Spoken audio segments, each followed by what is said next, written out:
Oke, tunjukin datanya di mana Allah pernah berfirman kepada Nabi Muhammad, wahai Nabi Muhammad, katakanlah bahwa kiamat itu akan terjadi pada hari Jumat. Bisa nggak Bang buktikan?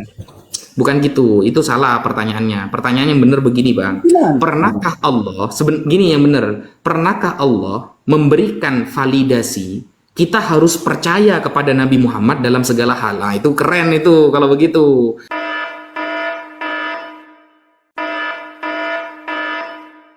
Oke, gimana Pak Ustadz kabarnya? Iya, alhamdulillah baik. Saya juga pakai kacamata nih, bagus nih kayaknya. Ya nggak apa-apa. Ngikutin aja nggak apa-apa kok. Ngikutin Bebas kok, Pak kau. Ustadz. Nggak jelas sekali kaunya. Ya nggak apa-apa. Silakan Pak Ustadz kalau mau pakai kacamata muka belakang nggak apa-apa kok. Aku bercanda aja. Malam ini kau mau diskusi apa emang? Nih saya ada nih, saudara saya Ustadz Wafi nih. Dari tadi saya berkoar-koar melulu udah. Kok kenapa? Kenapa? Emang nggak bisa sama Pak Ustadz ya? Boleh sama saya. Kau mau bahas Ya. apa? Aku ke tema aja itu loh Pak Ustadz ya. Itu tema keren loh. Anakku adalah Tuhanku. Keren loh. Aku Iya. boleh minta datanya Bagus Bang? itu. Ya oke. Aku boleh minta datanya? Itu bukan data, itu pertanyaan. Terus apa? Pertanyaan. Ya astagfirullah. Kok pertanyaannya gitu ya pertanyaannya? Iya. Kok nggak lihat tuh ujungnya tanda tanya? Oke lah baiklah. Aku ikutin aja teman-teman ya. Ini pertanyaan dari Pak Ustadz ya. Anakku adalah Tuhanku. Gitu ya? Pertanyaannya? Pertanyaan. Oke. Anakku siapa itu Pak Ustadz? Oke, ya baru nih saya jabarkan ya. Oke silakan. Anakku siapa itu? Dulu ada namanya di dalam sejarah itu Siti Maryam atau Maria, Ya. kan kayak gitu. Ya, nggak masalah kita dengan perbedaan sebutan gitu ya. Ya, silakan. Dia melahirkan seorang anak yang mana anaknya itu malah dituhankan oleh orang-orang yang tidak tahu dengan anaknya itu gitu. Orang-orang yang nggak dikenal oleh anaknya malah menuhankan dia gitu. Oke. Terus? Nah, makanya kalau betul itu anak adalah Tuhan, berarti ibunya melahirkan Tuhan dong. Oh begitu. Oke. Betul nggak? Jadi tadi Pak Ustadz dalam konteks judulnya kan bertanya, tapi ternyata Pak Ustadz udah ambil kesimpulan bahwa anak yang dilahirkan ibunya adalah Tuhan, betul? Nah, itu pertanyaannya. Kok jadi pertanyaan lagi? Kirain udah Ya dijawab itu tadi, Pak pertanyaannya memang. Ada orang-orang yang menuhankan anak tersebut. Ini narasi. Ustadz. Titik. Orang-orang ya? Berarti orang-orang ya? ibu, ya orang-orang, Orang-orang, ya oke. orang-orang kan global saya sebut. Iya betul. Orang-orang menuhankan anak tersebut. Habis itu, kalau betul ini anak adalah Tuhan, maka pertanyaannya berarti betul bahwa ibunya ini melahirkan Tuhannya. Gitu. Ibunya ini melahirkan Tuhannya gitu maksudnya. Ya di mana datanya ibunya itu adalah melahirkan Tuhannya? Itu pertanyaan kok data. Kok pertanyaan lagi? Balik lagi ke pertanyaannya gimana ini Pak Ustadz? Tadi Pak Ustadz Kau paham nggak data dengan pertanyaan itu? udah keren loh tadi Pak Ustadz. Udah keren loh Pak Ustadz ngomong tadi Ya kan. iya, Itu makanya berarti- kau jawab. Ya kan tadi kan Pak Ustadz udah bilang itu berarti ya kan perempuan itu melahirkan anak Tuhannya. Ya kan? Iya. Pak Ustadz udah jawab Berarti sebenarnya, perempuan kan? itu melahirkan Tuhannya. Tanda Ya, tanya. terus? Bos Gimana tanya lagi ya, jawabannya? Bang? Kirain itu udah menjawab tadi Pak Ustadz. Pak Ustadz udah menjawab sebenarnya itu. Apanya menjawab? Gak ada menjawab Kan saya. Pak Ustadz bilang kan tadi Pak Ustadz Gak bilang ada kan saya ibunya menjawab. itu Saya berarti- bernarasi. Habis itu titik. Nah, maka ada pertanyaan. Berarti ya seorang ibu ini melahirkan Tuhannya sendiri gitu. Ya berarti kan Tanda tanya. kok masih Mm-mm. nggak ada kalimat tanya begitu Pak Ustadz. Berarti ibu ini Ada. melahirkan Tuhan anaknya. Nggak ada begitu tanya. Berarti Pertanyaannya ibu begini, ini mungkin begini, melahirkan Pak Ustadz. Tuhannya. Mungkin begini lebih tepatnya mungkin kalimatnya begini. Apakah benar ibunya melahirkan anak yang adalah Tuhannya? Mungkin seperti itu tepatnya. Apakah benar? Tapi ini Pak Ustadz ngomong berarti itu udah kesimpulan Pak Ustadz. Berarti ibunya Berarti ini tadi melahirkan kan anak. karena saya punya narasi. Kocak. Ya, tenang Kan aja, Pak sambungannya Ustadz, dengan tenang. narasi tadi. Kalau apakah benar itu sebuah pertanyaan yang tanpa narasi. Itu betul. Kalau saya Betul. Apakah memasukkan benar? berarti saya berarti punya narasi di belakangnya. Ya berarti itu kan, coba bagaimana Pak Ya Pak udah, Wasif? berarti udah ada ngomong seorang berarti ibu. loh. Berarti Ya berarti ada seorang ibu yang melahirkan Tuhan, ya betul? oke, begini aja Pak Ustadz, jangan kepanjang kita supaya dapat poinnya begini. Nah, jadi menurut Pak Ustadz, Bunda Maria itu melahirkan seorang Tuhan gitu loh maksudnya. Begitu ya? Nah, Melahirkan dah. Tuhan, ya kan? Seperti Oke. itulah. Supaya jangan kemana-mana lah kita, supaya diskusinya. Aku juga nggak lama loh di sini teman-teman. Oke, berarti menurut Pak Ustadz, ini walaupun dalam bentuk pertanyaan, menurut Pak Ustadz, Bunda Maria itu melahirkan Tuhan, gitu aja, iya kan? Ya, oke, aku jawab teman-teman ya. Aku jawab, oke. Di dalam kekristenan jelaskan teman-teman ya, di dalam Injil Lukas 2 ayat 11 dikatakan bahwa hari ini telah lahir bagimu Kristus Tuhan di kota Daud. Ketika malaikat itu menyampaikannya kepada para gembala, ketika gembala itu sedang menjaga kawanan dombanya, memberitakan kepada mereka bahwa hari ini telah lahir bagimu Kristus Tuhan di kota Daud. Artinya memang benar teman-teman ya. Yang dilahirkan oleh Bunda Maria itu, iya betul. Yang dilahirkan oleh Bunda Maria itu adalah Yesus dalam keadaan sebagai manusia yang bergelar Tuhan. Itu jelas Pak Ustadz. Marianya nyembah Yesus. Gimana Pak Ustadz? Marianya nyembah Yesus enggak? Pastilah dalam keilahiannya, pasti Bunda Maria itu menyembah keilahiannya Yesus. Pasti, nggak mungkin. Anak durhaka emang. Enggak anak durhaka. Gimana Pak Ustadz? Iya. Nggak ada Masa durhaka, seorang durhaka di situ, anak ya disembah ibunya, itu anak Mana durhaka durhaka di situ? itu. Mana ada durhaka di situ? Nggak ada. Lalalalalalala. Kok gelala? Ngapain coba ibu kita sendiri disuruh nyembah anaknya kayak macam mana? Yesus nggak suruh nyembah loh. Yesus nggak suruh nyembah. Yang disembah Bunda Maria itu Meskipun keilahian Yesus. meskipun gak suruh sembah, kalau ibu kita menyembah anaknya, itu anak durhaka ciri-cirinya. Nggak ada durhaka situ bang. Iya. Nggak ada. Begini Pak Ustadz ya, intinya begini Pak Ustadz ya, di dalam kekristenan jelas sekali ya, di dalam kitab Kolose pasal 9 ayat 2. Ya ini yang teman-teman harus pahami dulu teman-teman ya, bahwa di dalam kekristenan Yesus itu memiliki dua natur teman-teman ya, natur ilahi dan natur insani. Jelas ya teman-teman ya, kitab Kolose 2 ayat 9 berkata bahwa di dalam Yesus Kristus berdiam secara jasmani ya seluruh kepenuhan kealahan. Artinya teman-teman mau terima atau enggak, ini ranah kekristenan ya teman-teman. Aku jawab teman-teman ya, bahwa ranah kekristenan bahwa memang benar teman-teman, di dalam keyakinan orang Kristen bahwa Yesus itu memiliki dua natur ilahi dan natur insani. Datanya ada di dalam kitab Kolose 2 ayat 9. Izin masuk saya Juga Ustaz. di dalam Injil Yohanes 1 ayat 1 dan Injil Yohanes 1 ayat 14. Begini Mas Viro. Gimana? Saya kan Silakan, Pak. suka baca sejarah ya. Saya suka baca sejarah. Jadi Oke, silakan. tentang Yesus Dwi Natur itu baru dinarasikan di dalam perkumpulan para bapak-bapak gereja, atau disebut dengan apa namanya Ustadz? Kalau namanya perkumpulan bapak gereja dulu itu disebut apa namanya, lupa saya. Apa? Penatua.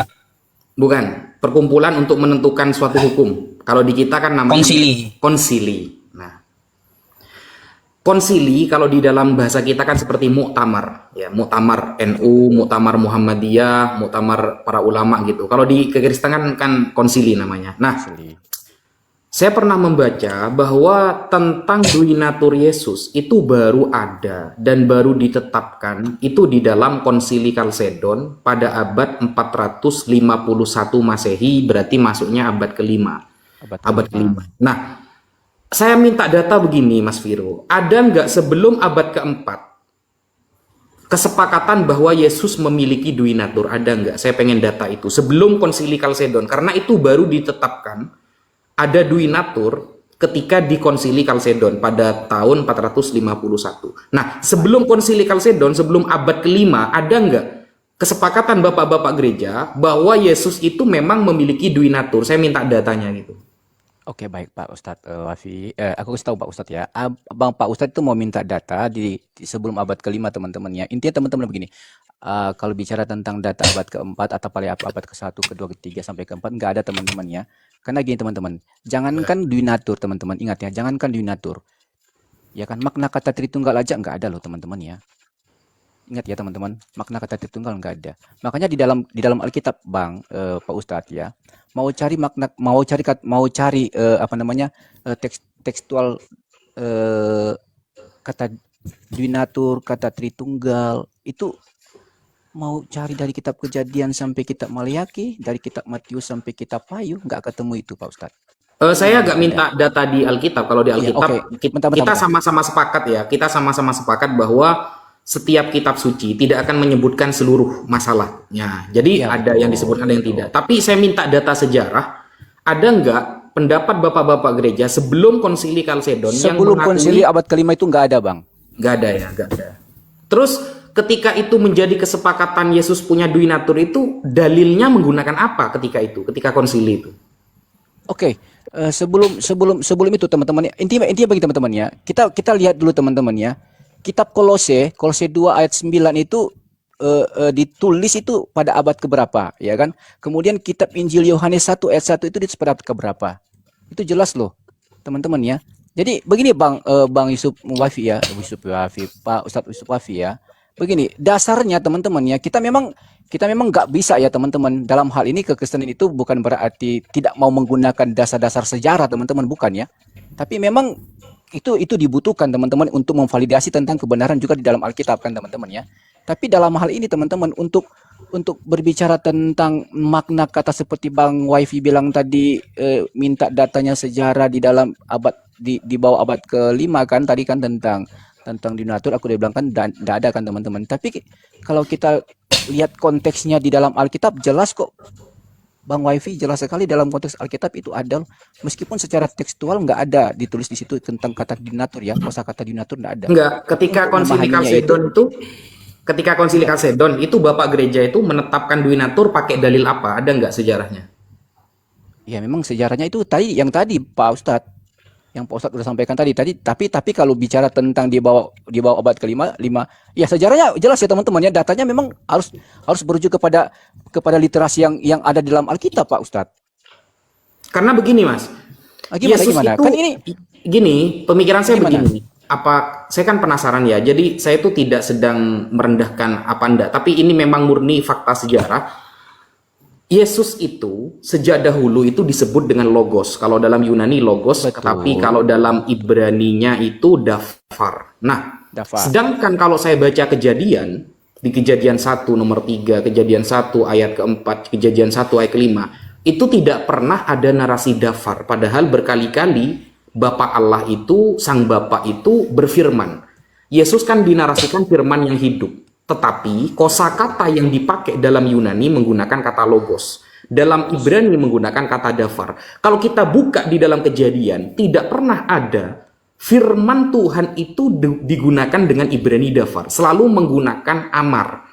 Nah, kenapa kok demikian? Sehingga setiap satu kata yang berbeda itu akan berbeda juga definisi dan maknanya, Mas. Sehingga ketika Tuhan mengatakan berfirmanlah Tuhan jadilah terang, maka terang itu jadi. Di sana nggak ada kata-kata dafar, tapi menggunakan amar. Sedangkan amar kalau dikaitkan dengan bahasa Yunani itu eipen.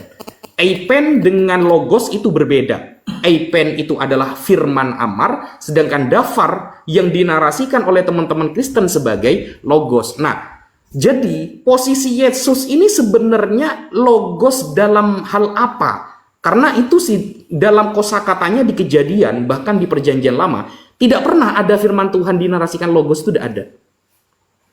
Coba mungkin ada data bahwa logos dalam Yunani atau dafar dalam Ibrani itu terjadi di dalam Kejadian firman Tuhan, ada nggak?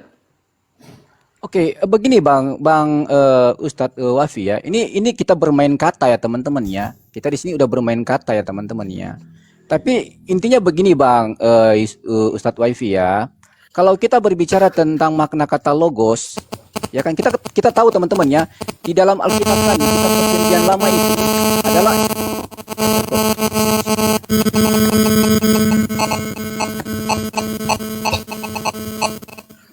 Ustadz Yusuf, Ustadz Yusuf, eh, apa namanya itu, Kok berisik ya teman-teman? berisik mic-nya.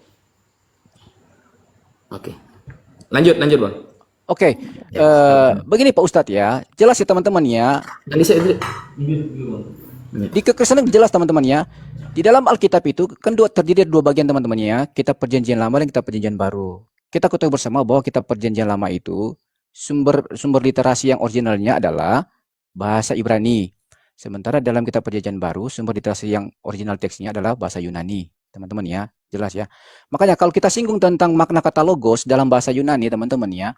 Ini persoalannya kita lagi sekali lagi ya kita bermain kata di sini teman-teman ya, berbicara tentang definisi ya teman-teman. Nah, logos ini apa sih maknanya? Apa sih artinya logos ini dalam bahasa Yunani? Benar teman-teman. Ketika teman-teman memahaminya sebagai kata tuan atau kata majikan, benar, nggak salah teman-teman ya. Memang itu nggak salah, benar itu. Dalam original teks bahasa Yunani itu logos itu berbicara tentang tuan atau majikan. Nah, sekarang kita akan lihat teman-teman, apakah logos ini dalam bahasa Yunaninya? logos bukan Gimana? majikan, logos itu pikiran Tuhan. Bentar bang. Yang ini yang aku bahas tentang original teksnya dalam bahasa Yunani tentang kata kurios ya teman-teman ya. Sorry. Ya sorry. Bukan Logos kurios. bukan Sorry. Kyrios, saya nggak bahas Ya, Kyrios. logos ya betul. Yang kita bahas ini logos ya. Logos itu adalah bicara tentang logikanya Allah, kecerdasannya Allah, ya kan? Itu logos. Oke. Betul. Sorry, aku minta maaf. Ya benar Pak Ustadz. Itu makanya dikatakan dalam Injil Yohanes 1 ayat 1 bahwa pada mulai adalah firman itu bersama-sama dengan Allah dan firman itu adalah Allah. Jadi firman yang dimaksud di dalam Injil Yohanes 1 ayat 1 itu berbicara tentang apa? Tentang logosnya Allah dalam bahasa original teks dalam bahasa Yunani. Logosnya Allah itu apa? Seperti yang dijelaskan oleh Pak Ustadz Waifi tadi bahwa berbicara tentang kecerdasannya Allah, akalnya Allah, logikanya Allah. Itulah yang berwujud menjadi manusia. Logosnya Allah di dalam Injil Yohanes 1 ayat 14. Jadi kalau mungkin Pak Ustadz Waifi mau tanya sama saya tentang pertanyaan tadi kaitannya dengan Perjanjian Lama, dafar itu dengan logos itu kayaknya nggak nyambung kan seperti itu. Tapi intinya begini Pak Ustadz ya, seperti saya bilang tadi bahwa dalam Perjanjian Lama itu menggunakan bahasa original teks asli Ibrani, dalam Perjanjian Baru menggunakan bahasa teks originalnya adalah Yunani, maka makna kata logos itu benar apa yang dikatakan oleh Pak Ustadz Waifi bahwa itu merujuk kepada kecerdasannya Allah, logikanya Allah, kepandaiannya Allah, pikirannya Allah. Itu Pak Ustadz. Bukan firman kan berarti kan? Ya, firman itu dalam arti ini bukan kita tidak berbicara firman sebuah perkataan yang enggak teman-teman ya. Pengertian dari Yohanes 1 ayat 1 itu ya teman-teman ya. Dan Yohanes 1 ayat 14 itu enggak berujuk kepada sebuah makna perkataan Allah atau kalamnya Allah, enggak. Ya, berarti sama nggak logos dengan amar atau dafar? Dafar dengan amar, logos dengan eipen sama nggak dengan perjanjian lama itu? Itu bisa aja ya, bisa aja itu satu pemahaman yang sama, bisa aja tergantung rujukannya kemana bang. Ada datanya? Makanya aku bilang itu bisa aja sama tergantung pada rujukannya. Contoh misalnya teman-teman ya, di dalam Kejadian 1 ayat 1, Kejadian 1 ayat 2, apalagi Kejadian 1 ayat 3, ya kan? Pada mulanya adalah pada mulanya Allah menciptakan langit dan bumi. Bumi belum berbentuk, kosong dan gelap gulita, menutupi samudera raya, dan roh Allah melayang-layang di atas permukaan air. Dan berfirmanlah Allah. Nah, di situ ada kata berfirman kan. Mungkin buat teman-teman mungkin buat teman-teman itu kata berfirmanlah Allah itu berbicara tentang perkataan-perkataan Allah, ya kan? Seperti itu. Tapi dalam pemahaman dalam konteks kekristenan, berfirmanlah itu menyangkut pada makna kata firman. Karena di situ ada kata dasar firmannya. Nah, kalau kita tarik bahasa aslinya, memang teman-teman dalam bahasa Ibrani dan terus kita terjemahkan ke dalam bahasa Yunani, itu merujuk kepada makna kata logos tadi itu, Bang. Oh, enggak. Akalnya Allah, pikirannya Allah, logikanya firman Allah. Itu berbicara. Firman yang bentar, di Kejadian, Bang. Ya, bentar dulu, Bang. Itu bukan logos, bukan. Itu kalau Ya, bentar dulu, diyunanikan Bang. eipen. Bentar lu bang. Nah, itu berbicara tentang situ. Karena begini bang, karena dalam kekristenan jelas sekali teman-teman. Karena dalam kitab kejadian 1 ayat 1, 2 dan 3 itu merujuk kepada pemahaman tentang makna kata Tritunggal sebenarnya di situ teman-teman ya. Sekali lagi ya, dalam Kejadian 1 ayat 1, 2 dan 3 itu merujuk kepada makna kata Tritunggal. Jadi sejak awal mula penciptaan itu makna kata Tritunggal itu udah tersemat di situ teman-teman. Udah tersemat di situ. makna kata Tritunggal ya. Jadi ada Allah yang adalah Bapa, ada Roh Kudus yang melayang-layang, ada firman di situ. Jadi jelas sekali. Nah, firman itu berbicara tentang siapa, Bang? Firman itu berbicara tentang Yesus. Berbicara tentang keberadaan Yesus yang belum menjadi manusia, teman-teman ya. Karena dalam keilahiannya dia, hakikat keilahiannya dia. Nah, udah berbicara situ, Bang, tentang makna kata Tritunggal. Jadi ya oke, terserah abang itu memaknai seperti itu, tapi dalam iman kekesanan jelas sekali itu merujuk kepada Yesus di dalam makna ayatnya yang ketiga dalam Kejadian 1 ayat 3. Merujuk kepada Yesus, seharusnya Iya, Bang. kosakatanya sama, menggunakan kosakata yang berbeda. Jadi Yesus ini sebenarnya memang bukan firman kalau dijatuhkan ke ayat-ayat yang ada di Kejadian, karena ayat-ayat di Kejadian tidak pernah pakai dafar, tidak pernah pakai logos, tapi menggunakan eipen. Kalau dalam bahasa Ibraninya amar. Sedangkan Yohanes 1 itu secara tegas mengatakan Yesus itu logos, bukan amar sebagaimana di Kejadian, sehingga firman-firman Tuhan yang ada di Kejadian itu bukan Yesus. Makanya kenapa kok teman-teman Kristen memaksakan Yesus itu firman Tuhan, padahal penarasiannya dalam bahasa teks aslinya berbeda gitu, Bang. Tapi memang jelas kok, Bang, itu, Bang, sebenarnya, Bang, ya.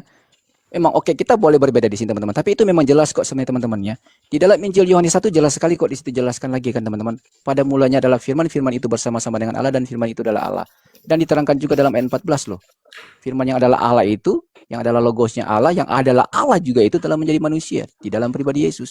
Makanya kembali ke tadi, teman-teman, kembali ke tadi ya. Yesus itu memiliki donatur, teman-teman ya. Kembali ke tadi. Kita jangan ke sana kemari, teman-teman. Kita ke satu topik aja dulu tadi, teman. Isu yang tadi ya, Yesus adalah donatur, yaitu tadi. Makanya kenapa Yesus dikatakan donatur, teman-teman ya? Kenapa dia dikatakan donatur? Karena itu tadi aku bilang, Yohanes 1 ayat 1, Yohanes 1:14 dan kitab Kolose 2 ayat 9. Jelas sekali berkata di situ bahwa pada mulanya adalah firman, firman itu bersama-sama dengan Allah, dan firman itu adalah Allah. Firman yang adalah Allah itu di dalam ayat 14 diterangkan telah menjadi manusia. Nah, makanya dalam pribadi Yesus itu memiliki donatur, natur ilahi dan natur insani. Makanya ketika Bang Yusuf PI bertanya bahwa apakah yang dilahirkan oleh Bunda Maria itu adalah Tuhan? Ya. Dia juga adalah Tuhan. Dia juga adalah manusia. Karena memiliki natur. Natur manusia Yang disebut, dan natur ilahi. yang disebut Bang, yang disebut logos itu selain Yesus ada nggak? Kalau yang disebut logos itu dalam konteks apa dulu nih, Bang? Injil yang 1 ayat 1 atau Bukan, di dalam perjanjian baru, logos ya, yang disebut dengan logos Tuhan itu cuma Yesus, apa ada selain Yesus? iya, kalau berbicara tentang makna kata logos yang udah aku kasih tahu artinya tadi, teman-teman, berbicara tentang akalnya Allah, kecerdasannya Allah, kepandaiannya Allah, ya kan, logikanya Allah, ya hanya Yesus lah, Bang. Hanya Yesus ya? Iya, Bang, hanya Yesus, Bang, yang Oke. dirujukan itu logos, makna kata logos itu hanya Yesus loh. Oke, Kecerdasannya saya dia. tampilkan data ini ya. Saya tampilkan Oke, data. silakan. Hanya Jadi dia loh. begini. Sesuai dengan konteks Yohanes 1 ayat 1. Ya, jadi menurut antum, coba antum buka di dalam Markus 4 nomor 15. Ya, silakan. Orang-orang yang di pinggir jalan, tempat firman itu ditaburkan. Ini firman Tuhan ya. Betul. Ialah mereka yang mendengar firman, lalu datanglah iblis dan mengambil firman yang baru ditaburkan di dalam mereka. Kan kata Anda tadi, istilah logos Tuhan itu hanya Yesus. Ternyata di dalam Markus 4 nomor 15 terjemahan yang baru, itu istilah firman kalau dalam bahasa Yunaninya itu menggunakan kata logos. Jadi kalau kita baca, original teksnya ini ya, hoitoi de eisin ohi paraten hodon hapo spiritoi ho logos kai hotan ekousosin. Jadi logos ya, kata-kata logos, nah, logos di sini ton esparmenon eistos. Ini adalah logos Tuhan yang derajatnya sama seperti Yesus, derajatnya persis seperti Yesus. Kalau Anda hanya mengatakan ini hanya Yesus, nah saya kira kurang tepat. Berarti iblis di sini pernah menabur-naburkan Yesus ke jalan gitu. Apakah begitu nanti? Kan enggak kan? Dan mengambil firman yang ditaburkan di dalam mereka. Berarti banyak dong Yesus berarti dong. Bukan cuma satu berarti kalau seperti itu. Gimana tuh? Oke, baik, aku jelaskan teman-teman ya. Begini, Bang Ustadz, di dalam kekesanan ya, Logos itu bisa berujuk kepada dua makna teman-teman ya. Yang Bang Pak Ustadz kasih data tadi itu berujuk kepada makna rema, logos yang ada rema teman-teman ya. Itu Loh, jelas loh. Jadi logos bukan bentar, rema. Rema beda. bentar dulu. Firman, bentar dulu Bang. Firman Iya, iya, itu iya. ada dua pemahamannya Bang. Ada dua Iya, iya, iya. pemahamannya. Firman itu ada dua pemahamannya, yaitu logos dan rema. Nah, rema itu Loh, yang abang sampaikan tadi. Rema itu adalah perkataannya. Jadi makanya ayat itu berkata begini Bang, setiap perkataan-perkataan yang telah ditaburkan, ya kan? Nah, ada tiga hal di situ yang harus kita lihat teman-teman. Ada yang jatuh di pinggir jalan, ada yang jatuh di batu-batu, ada yang jatuh di tanah yang subur. Gitu loh.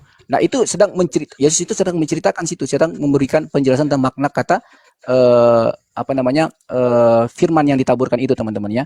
Jadi itu dua makna yang berbeda Bang, antara logos, firman yang adalah logos dan firman yang adalah rema. Itu berbeda Bang. Makanya aku bilang, ketika Ustadz tanya tentang makna kata firman yang adalah logos, itu hanya berujuk kepada Yesus, nggak berujuk kepada siapa-siapa. Begitu Bang. Jadi yang dimaksud tadi dari ayat Abang tadi itu kata firman yang berujuk kepada makna kata rema. Gitu coba Bang. saya minta data rema. bahwa maksud ini masuk kepada rema. Coba saya minta datanya. Di karena mana begini datanya? Bang. Jelas Bang. Karena logos yang dirujuk kepada situ udah jawab tadi teman-teman ya. Logos yang merujuk kepada situ berbicara tentang apa? Berbicara tentang akalnya Allah, kecerdasannya Allah, pikirannya Allah, ya kan, logikanya Allah. Jelas ya. Nah, rema di sini berbicara tentang apa? Rema di sini berbicara tentang perkataannya Allah atau kalamnya Allah. Gitu loh. Datanya Jelas ya, mana? teman-teman ya. Datanya mana? Bentar Bang. Jadi rema itu berbicara tentang perkataannya Allah dan logos itu berbicara tentang kecerdasannya Allah. Nah, ini dua hal yang berbeda Bang. Tapi memiliki satu hakikat, yaitu ya hakikatnya Allah. Yang namanya perkataan Allah pasti Allah. Ya kan? Yang namanya logikanya Allah, yang namanya kecerdasannya Allah pasti Allah. Itu Bang. Itu aja yang Iya. apa namanya? Datanya? Perlu teman-teman ketahui ya teman-teman. Ya makanya ketika Datanya? Pak Ustadz Wifi bilang sama saya, apakah logos itu hanya diperuntukkan atau dirujukan kepada Yesus? Yes. Itu enggak keliru, Panik enggak dia. salah. Datanya Panik mana? dia.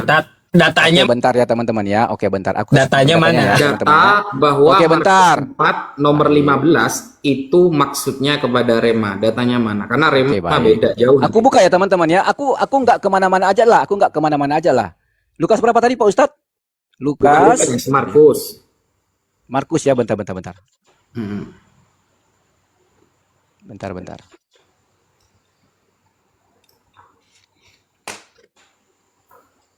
Oke, Markus.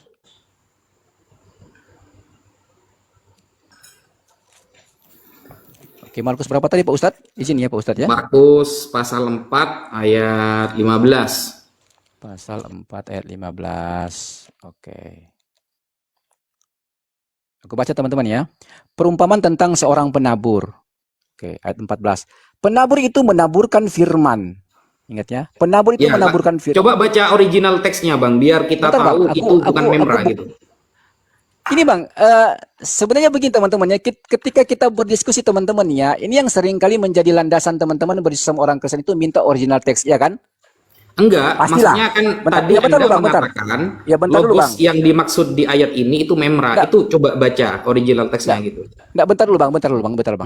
Gini Bang, ini yang menjadi seringkali yang menjadi standar buat teman-teman Islam kan, ketika berdiskusi sama teman-teman Kristen kan, yang menjadi standar kali itu original teks loh, ya kan? Nah, ini yang seringkali dalam perdiskusian yang seringkali menjadi satu hambatan ya teman-teman ya. Karena apa? Gini teman-teman. Karena Alkitab kami Bang, jelas ya, Alkitab kami itu nggak pernah kami ragukan loh.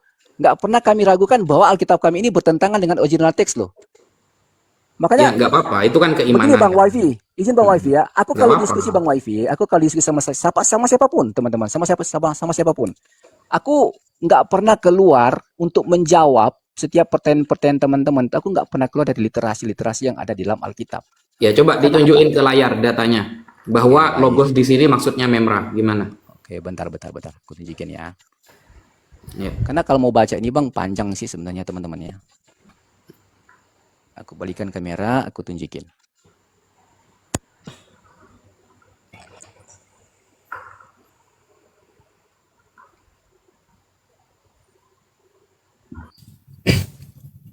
Oke, perhatikan teman-teman ya. Aku balikin.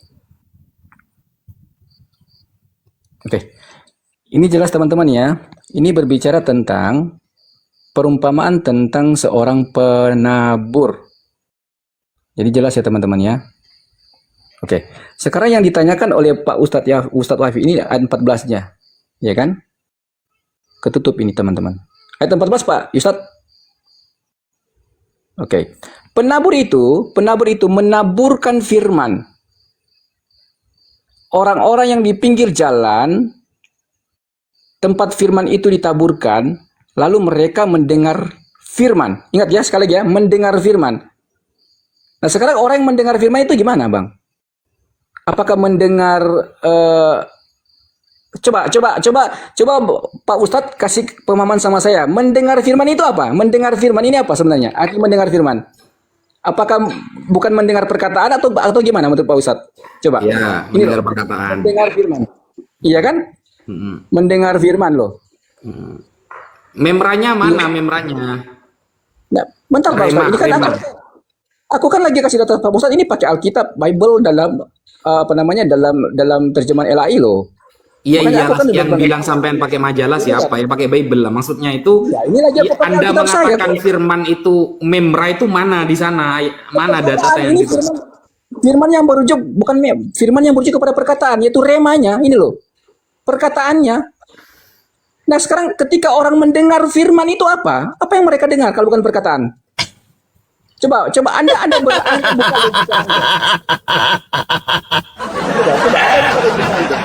Coba saya kira gini loh Bang gini maksudnya kita pakai original teks teksnya ini ya di sana menggunakan kata logos loh Bang bukan membra.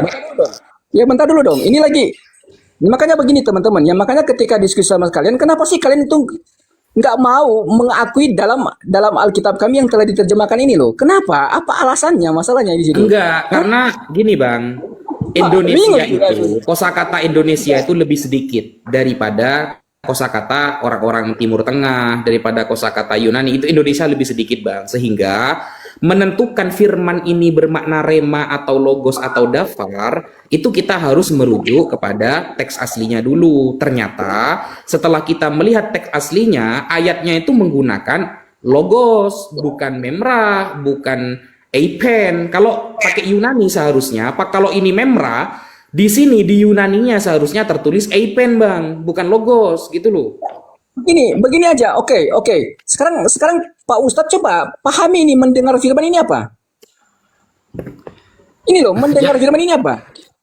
Iya kita tahu Bang, kita tahu. Ya terus apa itu?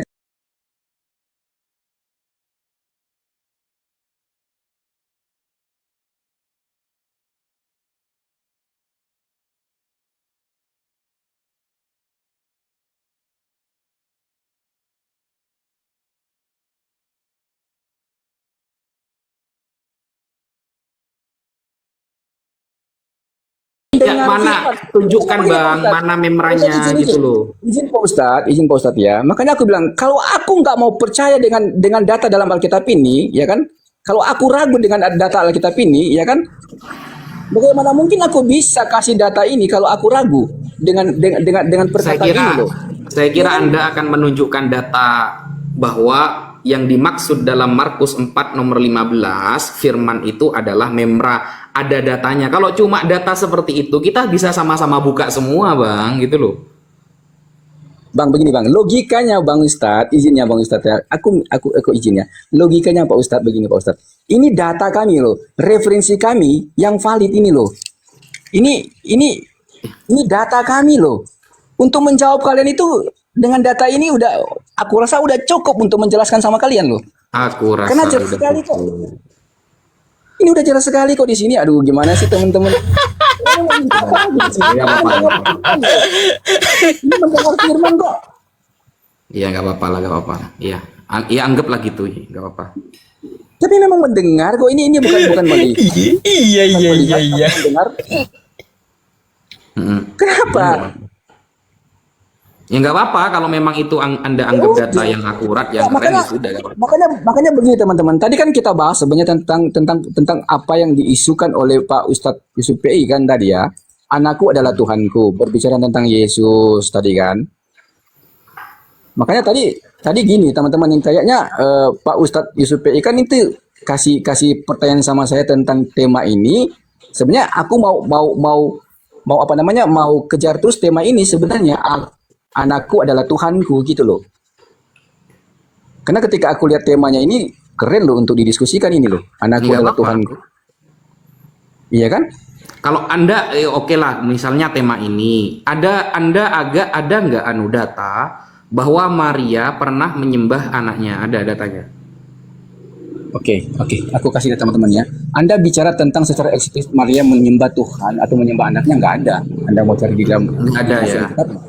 Tidak ada, nggak ada memang. Terus Nggak ada. ketika Anda berani mengatakan Maria itu bertuhan anaknya, itu dapat data dari mana? Oke, baik teman-teman ya. Aku balikan kamera dulu ya. Oke, aku balikan kamera.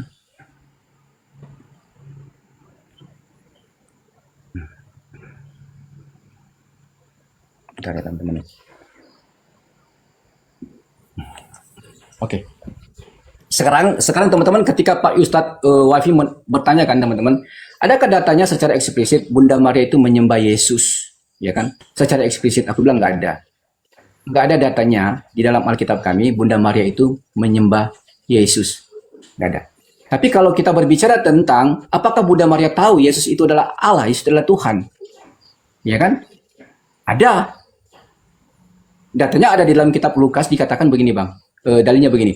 Ketika Bunda Maria berkunjung ke saudaranya Elizabeth, ya kan? Ketika Bunda Maria berkunjung ke saudaranya Elizabeth, ketika Elizabeth ketemu dengan Bunda Maria, Elizabeth dipenuhkan dengan kuasa Roh Kudus, ya kan? Dipenuhkan dengan kuasa Roh Kudus, bahkan anak yang di dalam kandungannya Elizabeth itu sambil bergerak.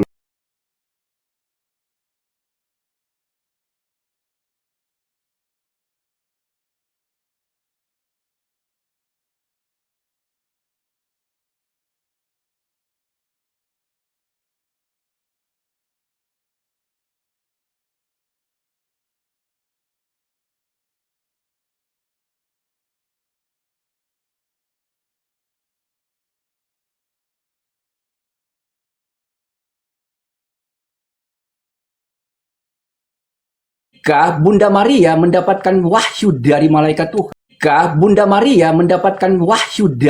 Tuhan, tentang dia akan mengandung, jelas sekali kok dikatakan situ kan.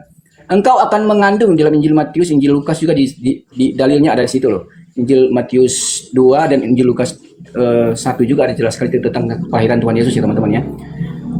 Bunda Maria, engkau akan mengandung dan akan melahirkan seorang anak laki-laki. Dan engkau akan menamai dia Yesus. Sebab anak yang di dalam kandunganmu itu adalah berasal dari Roh Kudus. Dan dia akan disebut sebagai anak Allah yang maha tinggi. Artinya apa bang? Artinya dari perkataan daripada malaikat itu memang enggak langsung secara eksplisit bahwa anak yang kau kandung itu adalah Tuhan. Enggak ya teman-teman ya. Enggak. Malaikat enggak nyampaikan itu kepada Bunda Maria. Anak yang di dalam kandunganmu itu adalah Tuhan, enggak. Tetapi ketika makna bicara tentang anak Allah yang maha tinggi, anak Allah yang tunggal, itu udah berujuk kepada siapa sebenarnya teman-teman? Iya kan? Oke, berarti Roh Kudus, Intinya begini Pak Ustadz ya, kalau ditanya tentang data di dalam Alkitab, apakah ada secara eksplisit Bunda Maria menyembah Yesus? Tidak ada. Tidak ada ya teman-teman ya. Tapi apakah ada data di dalam Alkitab bahwa Bunda Maria tahu yang dikandungnya itu adalah Tuhan? Ada. Seperti yang saya sampaikan tadi. bukan Tuhan, tapi Roh Kudus gitu. Gimana bang? Bukan Tuhan, Roh Kudus yang dikandung dari Roh Kudus gitu. Ya, dikandung dari Roh Kudus. Tapi apakah Oke, kita kunci itu ya, kita kunci. Apakah Bunda Berarti Maria itu tahu bahwa yang dikandung itu adalah yang berasal dari Roh Kudus itu adalah Tuhan?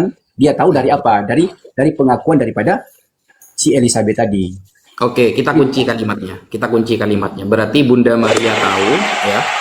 Bunda Maria tahu bahwa yang ada di dalam kandungannya itu berasal dari Roh Kudus. Begitu ya? Betul. Nah, pertanyaannya begini, Bang.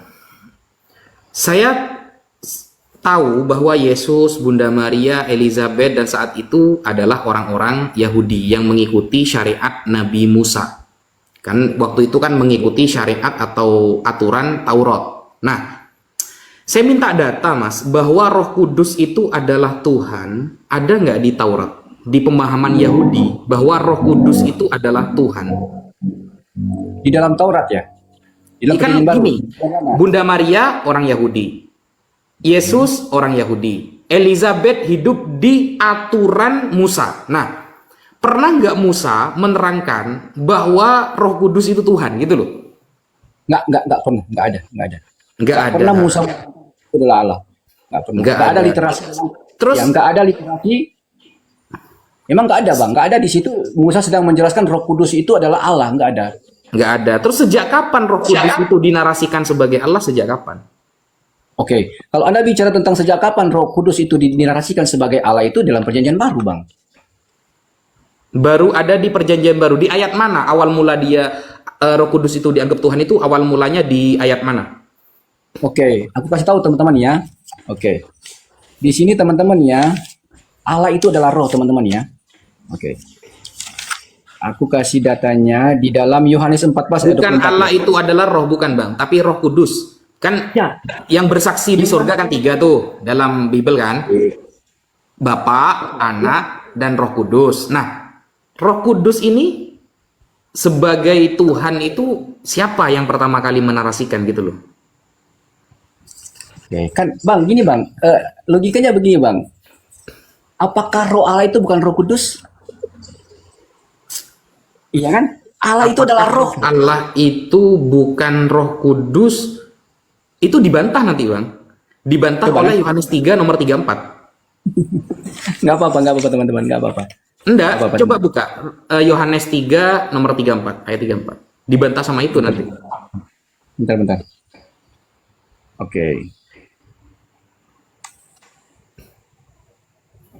Boleh juga dibaca. Aku kasih ayatnya teman-teman ya. Coba aku buka di dalam Ayub 33:4.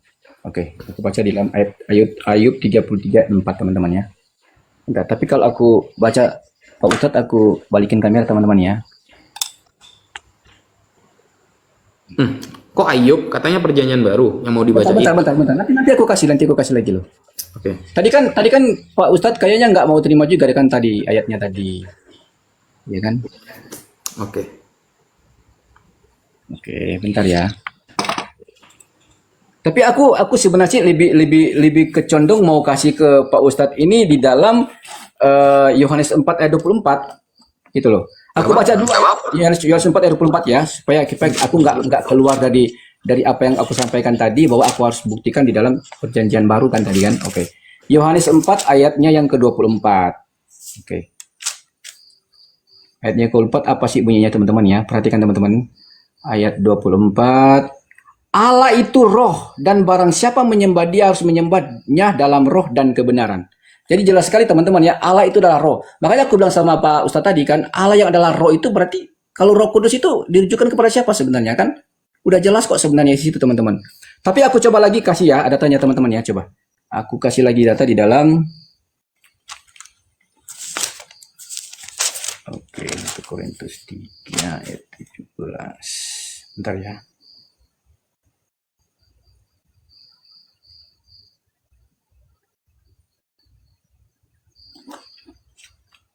Buka kamera kau lah. Tunjukin ke layar. Aduh. Ngapain berhala ngomong, gambar bisa ngomong? Coba berhala ngomong. Aku kalau baca memang harus tutup kamera Pak Ustadz. Emang nggak boleh ya? Kecuali kalau aku tunjukin datanya, gitu loh. Tapi kalau nggak bisa ya mau apain, mau apain juga. Kalau nggak bisa ya udah diturunkan aja, nggak apa-apa kok. Oke, sekali lagi teman-teman aku baca di dalam yang tadi Pak Ustadz ya, jelas tadi ya, di dalam Injil Yohanes 4 ayat 24. Aku tunjukin dulu teman-teman. Bentar. Oke, aku balikan kamera ya.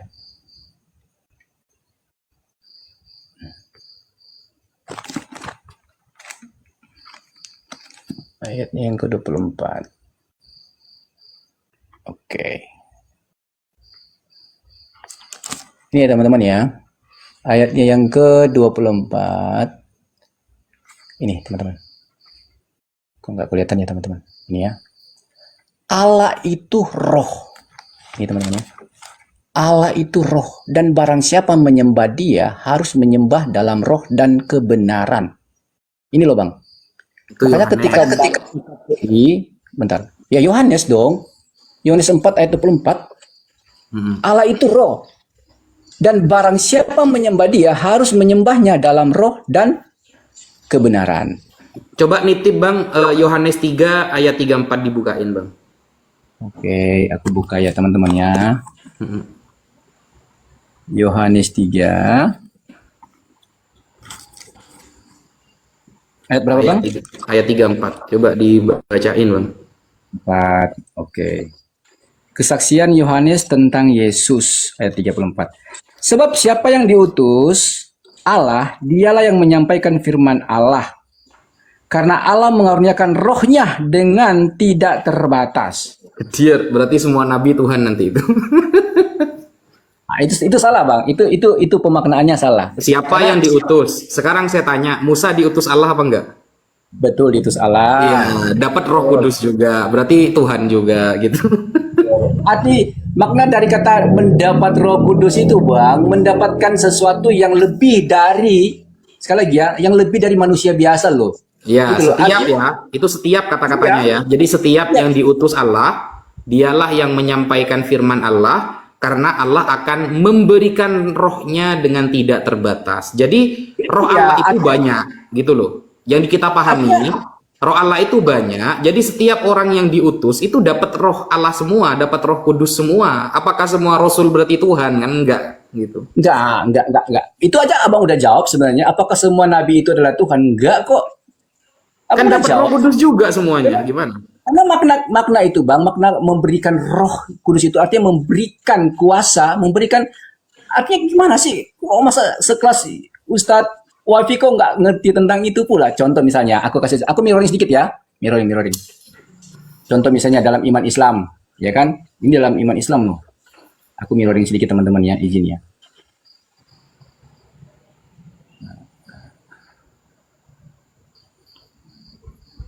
Kata-katanya setiap loh, setiap yang diutus loh. Yang diutus berarti banyak, ada Elia, ada Setiap Yesaya, yang diutus, ada Musa. setiap yang diutus akan memperoleh kuasa Roh Kudus, memperoleh kuasa Roh, diberikan Roh, artinya diberikan kuasa, diberikan petunjuk, diberikan karunia. Yesus Itu berbicara diberikan tentang kuasa apa punya kuasa sendiri? Oke, baik. Kalau berbicara tentang Yesus, Bang, kalau berbicara tentang Yesus, karena dia itu adalah Allah. Enggak, Yohanes dia 2, diberi kuasa atau punya kuasa sendiri. Oke, Yesus itu teman-teman ya, dalam perjanjian baru yang adalah Allah, teman-teman, banyak sekali literasi dalam kitab. Yesus berkata, ya kan, segala kuasa yang ada padaku itu pemberian dari Tuhan, pemberian dari Bapa. Nah, dikasih Banyak- juga kan? Betul Bukan punya dikasih dia kok, sendiri, dikasih. kan? Dikasih semua. Betul, Bapak yang kasih sama dia, Bapak yang kasih sama dia. Sama berarti. Utusan yang Ya, lain betul, juga Bang. dikasih kan? Beda Bang, Bapak yang kasih sama dia. Kenapa Tapi kok berbicara beda? Kok sama-sama kalau kita dikasih? berbicara Yesus, bentar. Kalau kita berbicara Yesus, jelas sekali kok. Yesus itu adalah Allah itu sendiri. Enggak, Contoh, aku selalu kuasa katakan, kuasa itu oke, dikasih apa punya sendiri kan? Ini. Itu kan baik, makanya dengar Bang. Makanya begini Bang, untuk memahami Yesus seperti ini Bang. Kenapa Yesus berkata bahwa segala kuasa ya kan telah diberikan kepadaku. Siapa yang kasih? Bapa yang beri kasih. Ya kan? kekuatan Makanya- Musa dikasih. Kekuatan Benar, Musa itu Bang. dari Musa apa dikasih Bapa Allah? Dikasih Tuhan. Dikasih Tuhan juga. Betul. Ya makanya berbeda Bang antara kita memahami Musa dengan Yesus, sangat berbeda. Itu sangat berbeda. Karena Yesus itu Kan adalah sama-sama Allah itu dikasih, sendiri. Bang. Aku kasih tahu sama kamu. Begini Bang. Perbedaannya begini Bang. Aku kasih analogi teman-teman ya. Oke. Di dalam pemahaman kekristenan, ya kan, kami kan memahami yang namanya ketuhanan dalam konsep Tritunggal teman-teman ya. Makanya dikatakan Yesus itu diberikan kuasa. Siapa yang memberikan kuasa itu kepada Yesus? Bapa. Dalam apa? Dalam hal kemanusiaan dia sebagai rasul, sebagai nabi, sebagai utusan. Ingat ya teman-teman ya, sebagai rasul, sebagai nabi, sebagai utusan. Aku kasih sedikit contoh teman-teman. Viro ini teman-teman, Viro ini. Ini aku kasih contoh teman-teman. Viro, ya kan? Di dalam Viro ini ada sang sumber dong. Ada sesuatu yang memberikan Viro perintah dan memberikan Viro sesuatu untuk supaya Viro ini bisa bergerak, bisa kemana-mana, bisa ngomong, ya kan? Siapa itu? Otak Viro, ya kan? Otak Viro itu memerintahkan tangan Viro terangkat, ya pasti terangkat. Iya kan? Otak saya memerintahkan tangan saya terangkat, tangan ini nggak bisa terangkat kalau tidak ada perintah dari atau tidak diberikan oleh otak saya untuk memerintahkan tangan ini terangkat, gitu loh. Pemahaman makna kata Tritunggal dalam konsep Tritunggal dalam kekristenan jelas sekali abangku. Yesus itu adalah Allah. Yesus itu adalah Tuhan. Karena dia memiliki hakikat keilahiannya. Bapa itu adalah Allah juga. Roh Kudus itu adalah Allah juga. Bapa, Putra, dan Roh Kudus memiliki peran yang berbeda. Bisa dibedakan tapi tidak bisa dipisahkan dalam kehakikatan sebagai Allah. Contoh tadi aku bilang tadi. Kenapa Yesus bilang aku diberikan kuasa? Seperti tangan ini. Tangan aku ini tidak bisa bergerak kalau tidak ada perintah dari sang sumber saya ini, dari otak saya ini. Tapi apakah ini bukan manusia? Bukan saya. Saya. Loh, Gitu loh. nggak gitu bang, nggak gitu. Ya itu menurut teman-teman nggak begitu. Tapi menurut Nggak sih Kristen lah. seperti itu. Tangan itu pribadi bukan? Tangan ini adalah bagian dari saya ini loh.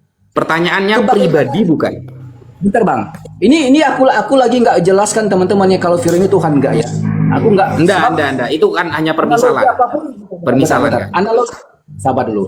Analogi apapun teman-teman ya, kalau kita mau kaitkan dengan Allah, dengan Tuhan itu tidak akan ada yang sempurna analogi itu teman-teman. Tapi setidaknya ketika Viro mau jelaskan, ya benar. Enggak kan tadi Ketika Mas Viro kan bilang, tangan ini kan saya. Tapi kan Betul. saya juga beda. Nah, sekarang saya tanya, tangan itu pribadi bukan? tangan saya ini bagian dari saya. Pribadi apa bukan? Enggak, bukan pribadi ini bukan pribadi, ini bagian dari saya. Bukan pribadi. Nah, Betul. sedangkan Yesus, Bapa dengan Roh Kudus itu 3 pribadi. Nggak bisa Anda mencontohkan bagian dari tubuh Anda, nggak bisa. Karena ini pribadinya ada 3 gitu loh. Oke, baik. Menurut Abang, menurut Pak Ustadz, makna kata pribadi itu merujuk kepada apa sebenarnya? Pribadi itu personal, Nah, ini sebuah kesalahan. Memahami esensial. Betul. Ini sebuah kesalahan dalam memahami kata pribadi dalam konsep Tritunggal. Saya punya data loh di kitab Ya Anda. betul Pak Ustadz. Coba Anda buktikan kalau pribadi itu bukan personal di kitab Anda, coba. Iya, itu jelas kok di KBB betul begitu. Tapi dalam memaknainya, Bang, tidak seperti apa yang kalian pahami. Karena begini, Bang, itu sama aja ketika kalian memahami itu makna kata 3 pribadi itu adalah berbicara tentang keberapaan jumlah Allah kami. Itu yang jadi masalah. Karena dalam iman kekristenan kami nggak pernah merasa bahwa makna kata Tritunggal itu berbicara tentang keberapaan jumlah Tuhan kami. Enggak kok. Nggak ada. Pribadi Berbicara tentang makna kata pribadi itu berbicara tentang kebagaimanaan Allah itu yang satu.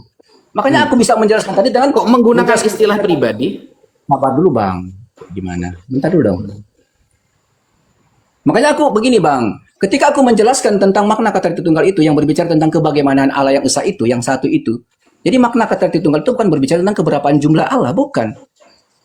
Makanya ketika kalian itu ngomong orang ke situ menyembah 3 Tuhan, kami ketawa aja dalam hati. Kami nggak pernah merasa menyembah lebih dari 1 Tuhan, apalagi 3 Tuhan.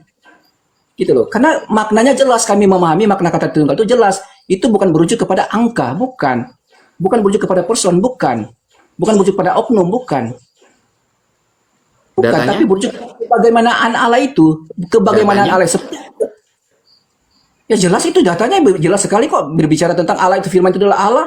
Iya, Bapak itu adalah maksudnya Allah. bahwa Tritunggal itu bukan tentang berapa Tuhan, tapi tentang bagaimana statusnya, itu datanya di mana? Iya jelas sekali Bang di dalam Injil berapa tadi ya aku kasih tahu Injil Matius 28 ayatnya yang ke-19. Injil Loh, di dalam kitab Kejadian 1 ayat Matius 2 dan 3. Matius 28 nomor 19 itu ayat tambahan, Bang, bukan ayat asli. Itu menurut Anda. Loh, menurut saya bukan, itu menurut kekristenan. Bukan menurut saya, bukan. Saya tampilkan Begini, datanya Bang. ya. Gimana? Begini, Saya tampilkan Bang. datanya. Tunjukin aja Ustaz. Saya tampilkan Tunjukin datanya aja ya. kalau gitu. Iya, Izin biar dia tahu. Oke, baik, izin. Nanti Anda akan tunjukin lagi data itu bahwa itu ayat tambahan. Anda mau menarasikan dengan data apapun teman-teman ya, tidak akan pernah goyahkan keabsolutan dalam Alkitab, Bang ya. Enggak, ternyata Jadi yang- ayat gini, Bang. Maksud saya itu begini. Maksud saya Bentar, begini. Itu data yang Pak Ustadz kasih sama saya itu udah menurut saya udah klasik ya teman-teman ya. Bahas Loh, tentang tapi bisa Yohanes. dibantah nggak? Bentar, apalagi tentang bicara tentang 1 Yohanes 5 lagi kan? 1 Yohanes 5 ayat 7. Bukan 1 Yohanes 5, Matius 28 ayat 19. Itu bukan kata saya. Kekristenan barat sudah mengkaji. ternyata ayat itu baru muncul di abad keempat. Sebelum abad keempat gak ada ayat itu. Coba buktikan kepada saya, kalau Anda memang mampu, sebelum abad keempat, manuskrip ayat itu ada nggak? Bukan kata saya ya, tapi kata kekristenan di Barat, setelah dikaji, ternyata ayat Tritunggal yang menjadi ujung tombak ajaran kekristenan, itu ayat palsu. Bukan kata saya, Bang. Kata para pengkaji sekuler di Barat. Dan itu baru muncul di abad keempat. Coba buktikan, sebelum abad keempat, ada nggak ayat itu? Coba. Oke, begini aja Pak Ustadz. Terserah Pak Ustadz lah. Pak Ustadz mau angkat datanya apapun, itu bukan menjadi dasar kami, teman-teman ya. Itu bukan menjadi dasar kami. Tapi nggak apa-apa. Silakan Pak Ustadz kasih datanya bahwa ayat itu di dalam Injil Matius 28 ayat 19 itu adalah ayat sisipan, ayat tambahan, atau ayat palsu. Nggak apa-apa, teman-teman. Tidak masalah dalam iman kekristenan. Tapi iman kekristenan jelas sekali, teman-teman ya. Dalam iman kekristenan jelas sekali. Di dalam Alkitab ini, teman-teman ya, itu kebenarannya udah fix, nggak ada. Anda mau kasih data apapun, no problem buat kami, nggak masalah. Karena data itu kami nggak pakai, gitu loh. Yang kami pakai Nggak itu apa-apa, data tapi yang Anda harus bisa membantah, Mas. Karena ini iman Anda gitu. bukan masalah dibantah. Ini udah ada datanya kok, Bang. Injil Matius 28 ayat 19 sudah tercatat di sini. Bukan, sebelum abad keempat ada nggak ayat itu? Coba tunjukkan kepada saya. Sebelum abad keempat Injil nih Mat- ada nggak? Bang, Bang Yusufi sama Bang Ustadz, yang namanya kodeks teman-teman ya, yang namanya kodeks apalagi catatan-catatan kuno teman-teman ya, berkaitan dengan kitab suci teman-teman. Kita nggak tahu teman-teman. Contoh misalnya dalam Al-Quran juga. Apakah Al-Quran itu bisa membuktikan semua ayat-ayat di dalam Al-Quran ada 30 juz itu bisa dibuktikan? Ada semua original teksnya? Yang memang dicatat semua ada nggak? Itu aja pembuktinya ada nggak sekarang? Karena kalau mau cari kodeks-kodeks tertua semua udah. Kita nggak tahu teman-teman. Iya kan? Kita nggak tahu loh. Kalau kita bicara tentang bahas kitab suci loh. Coba buktikanlah juga. Al-Quran itu. Iya kan? Original teks itu dari memang 30 juz itu memang ada nggak sampai saat ini? Untuk membuktikan itu. Iya kan?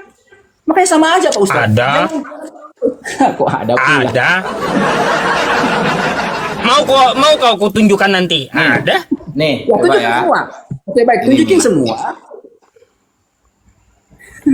Ini ya. Ini bukan Udah, kata itu saya, teman-teman. Jadi Itu ini udah basi, Pak ini ya. Ustadz. Ini dalam Apa-apa, katolisitas.org. Ini bukan milik kita, tapi milik teman-teman dari Bar. Ini aslinya berbahasa Inggris, tapi kita rubah dari ke dalam bahasa Indonesia. Keaslian dari Matius 28 nomor 19, baptisan dalam Trinitas. Jadi ini adalah ajaran utama yang dipakai oleh umat Kristen sebagai dalil Tritunggal. Nah, bagaimana jawaban website dari Barat ini? Ternyata begini teman-teman. Ini ya. Ini ya. Nih, pertama di sini penyusunan kodeks.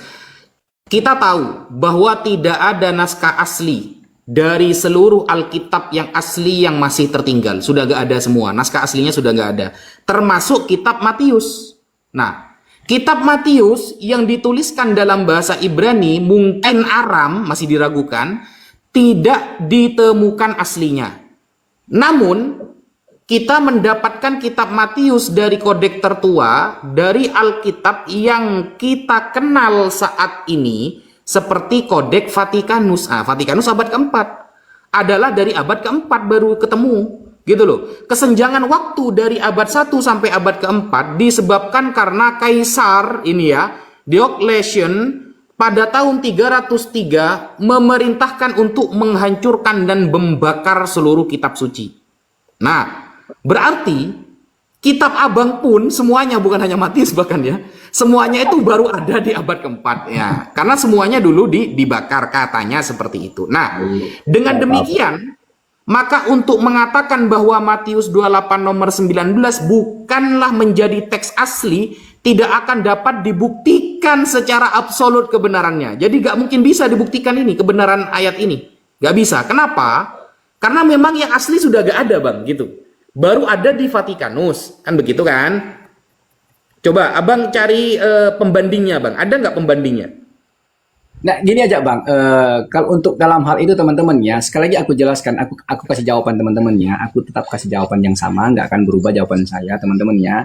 Intinya begini teman-teman ya, kalau mau dicari juga di dalam kitab suci manapun teman-teman ya, yang namanya konteks asli atau catatan-catatan aslinya itu teman, original teksnya asli semua itu teman-teman, Anda juga biar mau kemana-mana pun nggak bisa ketemu teman-teman ya. Karena udah memang begitu Bang. Masalahnya udah begitu. Memang udah nggak ketemu, udah nggak dapat, gimana? Harus bikin apa? Oh gitu. Oke lah, oke lah. Contoh, Gak apa-apa. contoh misalnya. Bisa nggak teman-teman juga bisa buktikan dong? Ya kan? Standar yang sama loh. Ini standar yang sama digunakan Yusuf PI sama Ustadz Wafi buat saya kan. Standar yang sama. Bisa nggak buktikan sama saya sekarang? Apa? Tentang catatan-catatan Al-Quran. Ya. Catatan-catatan aslinya Al-Quran ya teman-teman ya. Bisa nggak dibuktikan sekarang?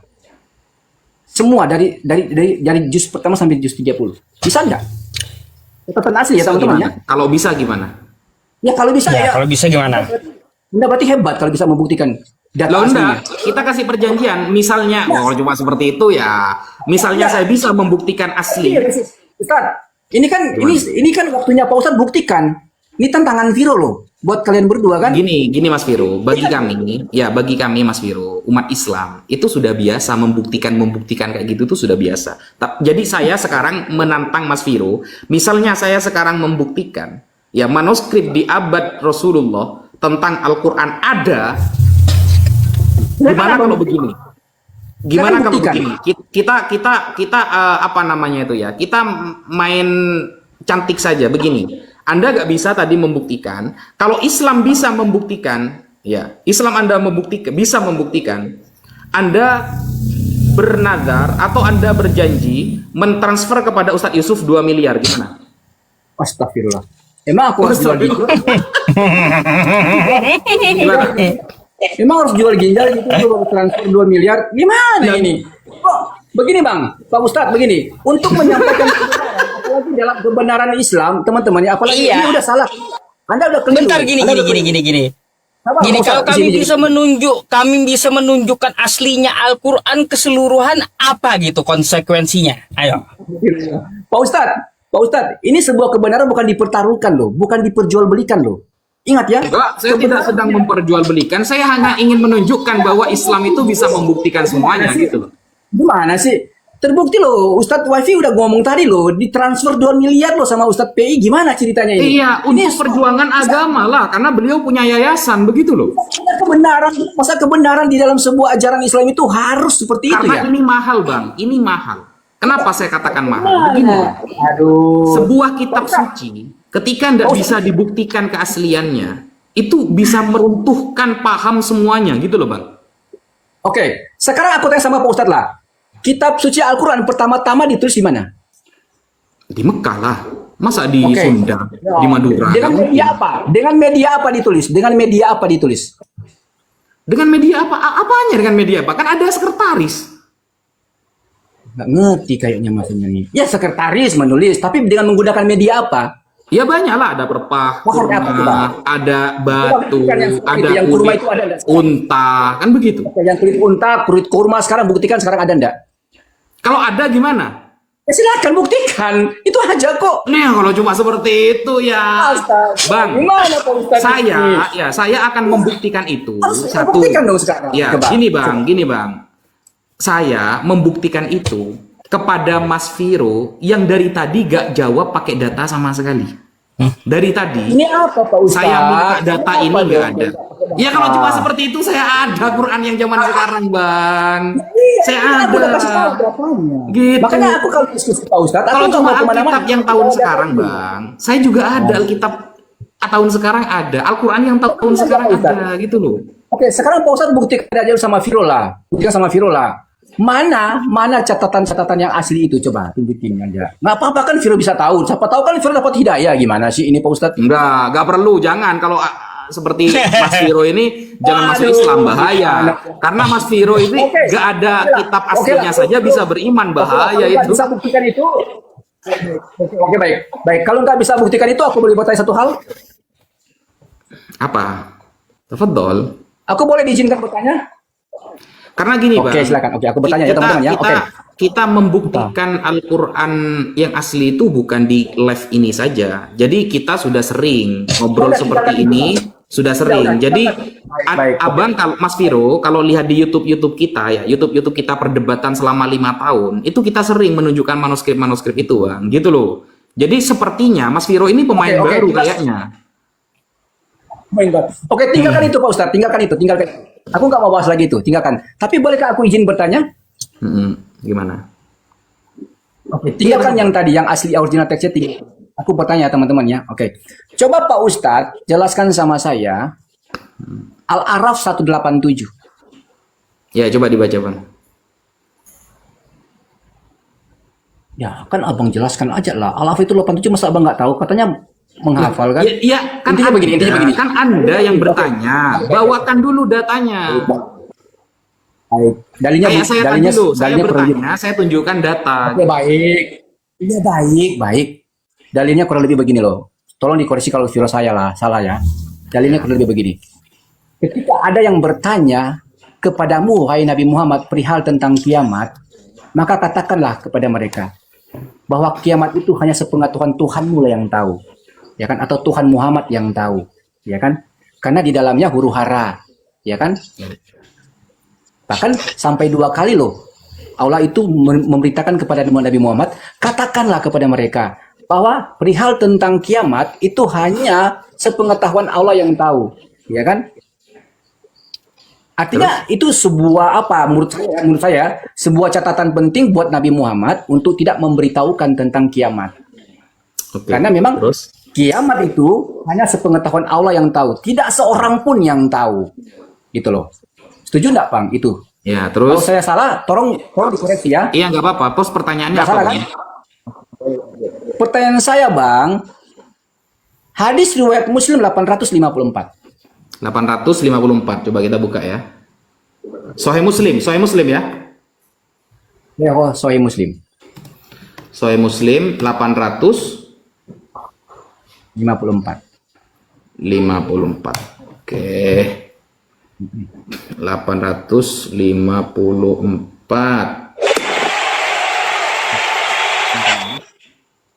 Oke, terus gimana?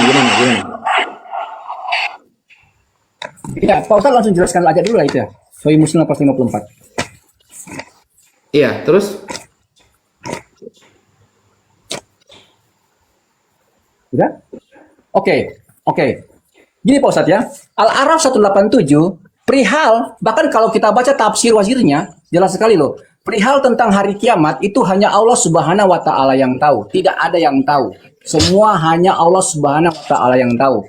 Nah, sekarang diterangkan di dalam hadis riwayat Muslim 854, ternyata teman-teman ya, ternyata Nabi Muhammad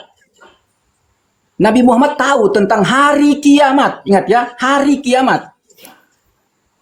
Tidaklah kiamat itu terjadi kalau bukan hari Jumat. Sekali lagi ya, tidaklah kiamat itu terjadi kalau bukan hari Jumat. Pertanyaan saya tadi, teman-teman. Al-A'raf 187 jelas sekali Allah Subhanahu wa taala yang tahu tentang kiamat. Sementara hadis riwayat Muslim 854 ternyata Nabi Muhammad tahu tentang hari kiamat. Coba, Oke. gimana, Bang? Jadi begini, Bang ya, saya terangkan ya. Bismillahirrahmanirrahim, di dalam Al-A'raf ayat 187. Di sini kan dikatakan begini, yas'alunaka 'anis sa'ah. Orang-orang itu bertanya kepadamu Muhammad tentang as-sa'ah, tentang hari kiamat. Ayyana mursaha? Qul inna ilmuha inda rabbi. Maka katakan wahai Muhammad kepada mereka bahwa pengetahuan tentang hari kiamat itu ada pada Tuhanku. Maksudnya ada kepada Allah Subhanahu wa taala. Nah, la yujalliha liwaqtiha illa huwa. Dan tidak ada seorang pun yang dapat menjelaskan waktu terjadinya selain dia. Jadi bacanya satu ayat ya, jangan dipotong ya. Nah, fakulat fis samawati wal ard.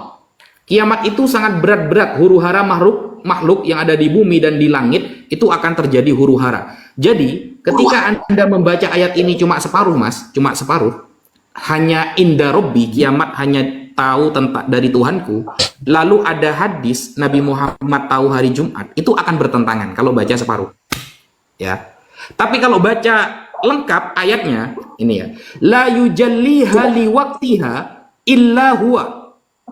Tidak akan tahu detailnya kecuali hanya Allah. Kapan terjadinya? Sekarang saya tanya, apakah Nabi Muhammad menjelaskan detailnya Jumat kapan?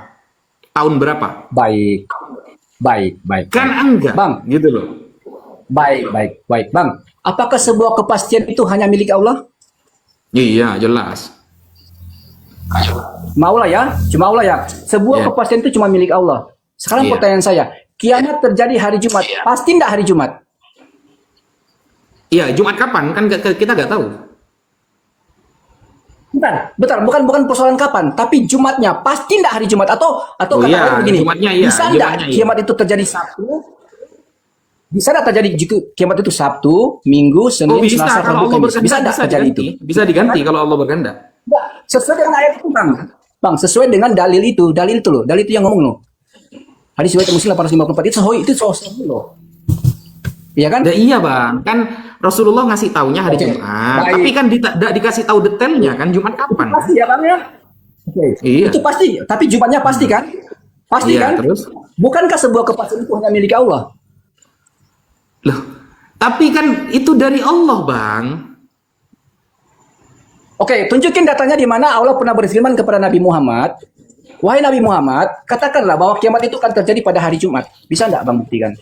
Bukan gitu, itu salah pertanyaannya. Pertanyaan yang benar begini bang, Gimana? pernahkah Allah, gini yang benar, pernahkah Allah memberikan validasi kita harus percaya kepada Nabi Muhammad dalam segala hal? Nah, itu keren itu kalau begitu. Jadi apapun yang diucapkan oleh Nabi Muhammad, maka Allah menyuruh kita untuk percaya. Ada ayatnya, ada bang, gitu.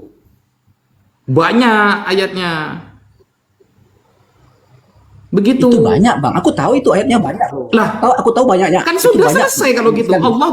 Allah nih bilang nih, apapun yang diucapkan Muhammad, percaya. Karena kalau kamu percaya kepada Muhammad, maka kamu mencintai aku dan Iya. aku akan mengampuni dosa kamu. Gitu. Oke, baik. Tadi kan udah sepakat kita teman-teman ya, bahwa sebuah kepastian itu hanya milik Allah, ya kan? Ya. Oke, sekarang kepastian hari kiamat itu hari Jumat itu, sedangkan di dalam Al-A'raf 187 dijelaskan bahwa hanya Tuhan yang tahu. Tidak seorang pun yang tahu Ini. tentang kiamat loh. Ini bang. Coba baca tafsirannya, Bang. Saya kasih ayat Coba ya. baca tafsirannya, Bang. Saya kasih ayat ini. Tafsirnya. Bang. Ini saya kasih ayat ya. Ya, Bang. Maksa banget sih gini. Sebenarnya sudah jelas Aku sih. bukan maksa, teman ya, aku bukan maksa, cuman Ya. aku terperangkap, jujur teman-teman ya, aku terperangkap dengan hari Jumat yang pasti itu loh. Gitu loh. Aku terperangkap di situ, Bang, teman-teman ya, kedua Ustadz ya. Aku terperangkap di kata tidaklah kiamat itu terjadi kecuali hari Jumat.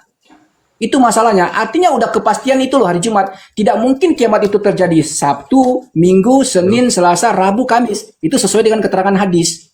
Sementara Al-A'raf 187 jelas sekali dikatakan perihal tentang kiamat, waktunya kapan kiamat itu hanya Allah Subhanahu wa taala yang tahu loh.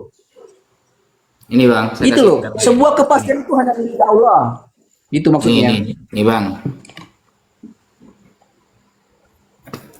Abang buka surah An-Najm ayat 4 bang. Ini apa kata? In huwa illa wahyu yuha. Tidaklah yang dikatakan Muhammad kecuali wahyu dari Allah yang diwahyukan kepada dia. Berarti apapun yang dikatakan oleh Nabi Muhammad itu wahyu dari Allah bang. Makanya kita percaya kepada apa yang disampaikan Nabi Muhammad. Iya ini Al-Quran itu tidak lain kecuali wahyu yang disampaikan kepadanya. Apapun yang dilakukan, apapun yang diucapkan itu datangnya dari Allah. Kalau kita tahu santai dulu. Nih. Itu Al-Quran loh. Wa ma yantiku anil hawa. Dan tidak pula berucap tentang Al-Quran dan penjelasannya berdasarkan hawa nafsunya. Al-Quran dan penjelasannya bang. Jadi tentang ayat Ya, tadi, Al-Quran tunggu santai dulu gantian. Tentang ayat tadi, tentang hari kiamat dan lain sebagainya, siapa yang tahu? Rasulullah. Rasulullah dikasih tahu siapa? Ya dikasih tahu Allah bang. Karena dia utusan gitu loh. Ya udahlah, Dia kalau tahu udah dosa. begitu jawabannya, oke lah, oke. Sama dengan Selesai. Aku begini, anggap kalau selesai saya ya. mirroring, misalnya, saya mirroring. Yohanes kan mengatakan misalnya ya, pada mulanya firman, firman bersama Allah, firman adalah Allah. Misalnya saya tanya, kapan Yesus pernah ngajari seperti itu kepada Yohanes? Minta data saya, coba. Oke, Pak Ustadz, jangan lu kesana Pak Ustadz. Aku udah ngerti itu. Kalau kita mirroring sama-sama begitu, kapan Yesus pernah ngajari Begini, Pak Ustadz. pada Yohanes, pada mulanya firman, firman bersama Allah, firman adalah Allah. Coba, saya minta data, Yesus pernah ngajari kata-kata seperti itu kepada Yohanes. Ada nggak? Nggak, masalahnya begini Pak Ustadz, yang data Pak Ustadz kasih tadi itu berbicara tentang Quran loh, Dan penjelasannya. bukan berbicara Bukan, dan tentang penjelasannya. hadis. Ya, bukankah Al-Quran itu menjelaskan segala sesuatu kan? Ya udah itu Iya termasuk situ loh. sudah, segala Ya kan? sesuatu berarti termasuk hari kiamat. Kan termasuk hari Oke, kiamat, udahlah, Bang. aku terima aja dengan jawaban teman-teman Pak Ustadz ya. Ya, Enggak kalau apa-apa. saya mirroring bisa nggak Anda jawab nanti, Bang? Ya udah Bisa Pak nggak? Ustadz. Aku Kalau di sini Bentar, kan aku ada mungkin ya, udah ada. mau- Maksudnya gini, Bang. Maksudnya gini. Di dalam Al-Quran kan legalitasnya ada nih. Yang diucapkan Nabi Muhammad tentang Al-Quran dan penjelasannya, itu datangnya dari Allah.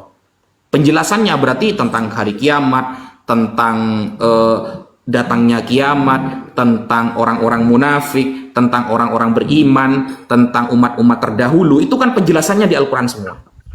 Nah, itu datangnya dari Allah. Datangnya dari Allah. Sudah ada jelas. Wa ma yantiqu anil hawa in huwa illa wahyu yuha.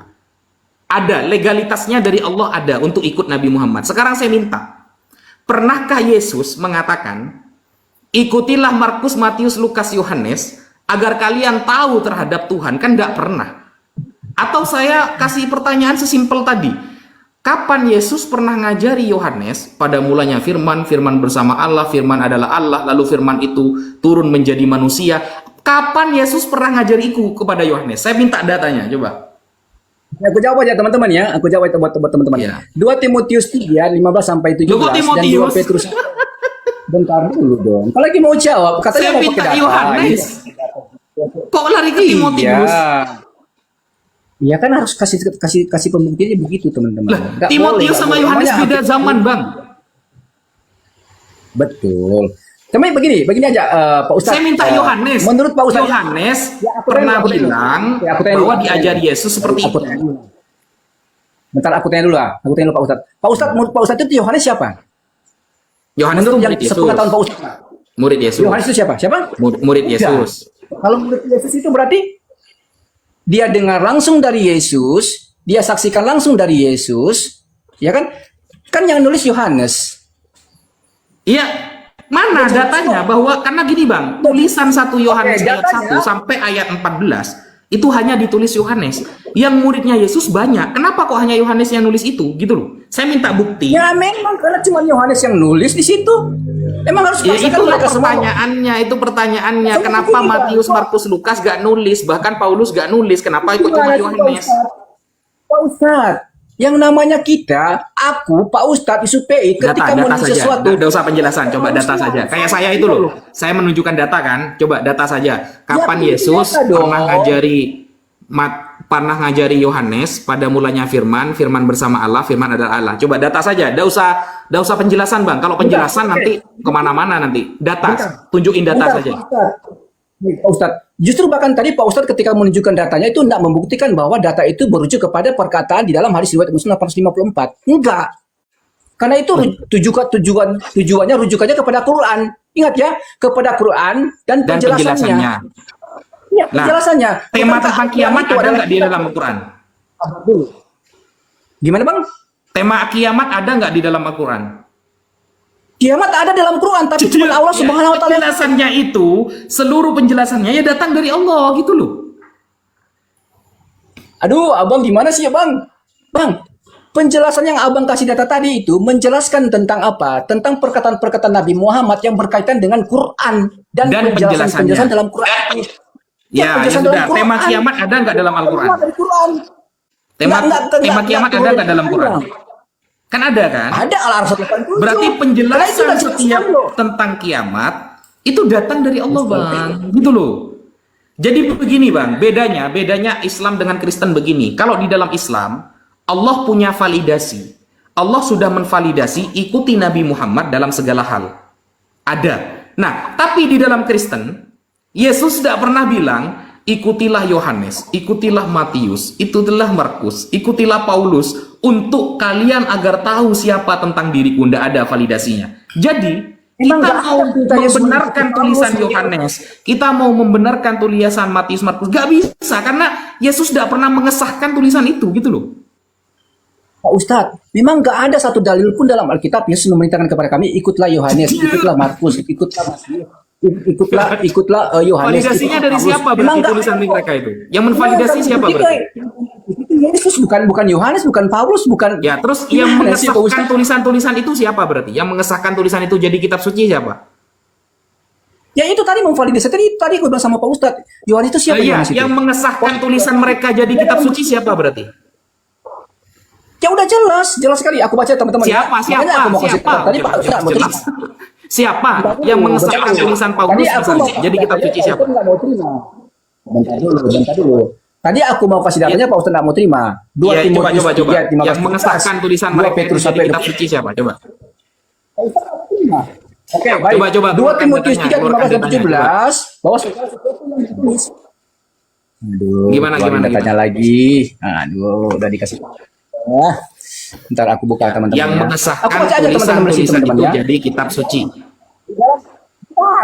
Di dalam 2 Timotius 3, 15 dan 17, segala catatan dan segala sesuatu yang dicatat dalam buku ini adalah berdasarkan dari ilham Allah. Bahkan dikatakan dalam 2 Petrus 1 ayat 21, Alkitab itu berdasarkan petunjuk daripada Roh Kudus. Jelas sekali kok. Anda mau membuktikan apa Kata untuk Timotius. Alkitab? Berarti bukan Timotius yang mengesahkan berarti ya, bukan Yesus. Oh jadi begini Pak. Oh jadi maksudnya dari Pak Ustadz itu Timotius itu dalam Alkitab kami harus dibuang gitu. Coba dibaca apa? ayatnya dibaca Bang. Ayatnya secara lengkap dibaca coba. Bentar dulu Bang. Buku Jadi ini itu menurut Pak maksudnya Ustadz itu, apa kata Timotius itu? Coba dibaca coba. menurut Pak Ustadz berarti kitab Timotius itu harus dibuang dalam Alkitab kami. Nggak mungkin Pak Ustadz. Enggak. Saya cuma mengatakan Timotius itu ngomong apa di ayat itu. Coba baca secara lengkap. Coba baca secara lengkap. Ya, aku tutup kamera dulu teman-teman ya. Biasanya aku bawa baca. Pak Ustadz SP izin ya. Aku tutup kamera kalau mau baca Alkitab ya. Alah, alasan. Masa gambar ngomong, berhala ngomong. Dia berhala Pak Ustadz. Bentar doang kok Pak Ustadz. Nggak lama kok di Timotius 3:15 loh. Bentar doang. Nggak lama. Mungkin selesai ini teman-teman, aku mau izin pamit teman-teman. Oke, 2 Timotius 3 ayatnya yang ke-15 dan 17. Aku baca teman-teman ya.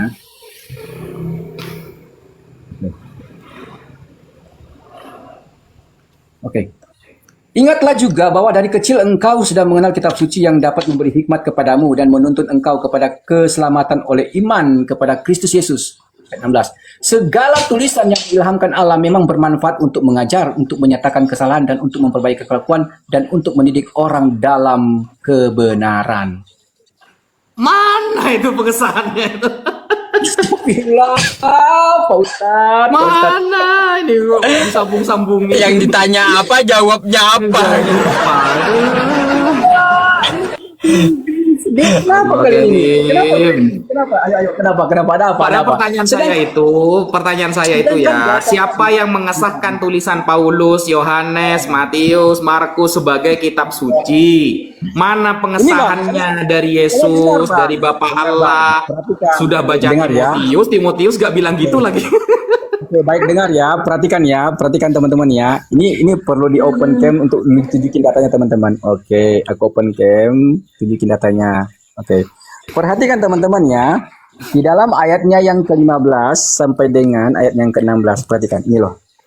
Ayatnya yang ke-15, perhatikan. Ini loh. 15 ya. Ingatlah juga bahwa dari kecil engkau sudah mengenal apa nih Bang? Ini.